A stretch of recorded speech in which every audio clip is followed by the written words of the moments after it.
NT Church, its gatherings are surrounded by prayer. And when they had prayed, the place was shaken where they were assembled together. Acts 4 verse 31. Peter therefore was kept in prison, but prayer was made without ceasing of the church unto God for him. Peter came to the house of Mary the mother of John, where many were gathered together praying. Acts 12 verses 5 and 12. Pray without ceasing. 1 Thessalonians 5 verse 17. If prayer indicates our dependency on God, the Father, as His children, and if the church is dependent on Christ, the head of the church, for her subsistence, then the church must be filled with those who want to pray. As a person cannot live physically without air, so the church cannot live without prayer. Every meeting should begin and end with prayer. There should be gatherings for the sole purpose of praying, as we note was the case in the verses above from the book of Acts. Prayer brings us together and it lifts us up into the presence of our living head. It brings together all the pieces of armor that we need to fight the enemy.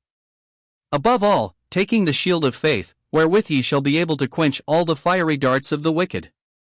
And take the helmet of salvation, and the sword of the Spirit, which is the word of God. Praying always with all prayer and supplication in the Spirit.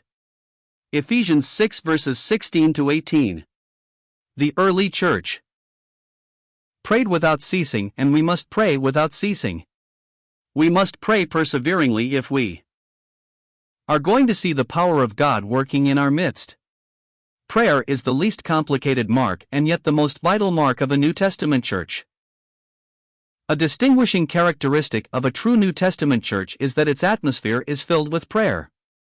In writing to the church at Rome, Paul tells them that they should be continuing instant, steadfast, in prayer. Rom.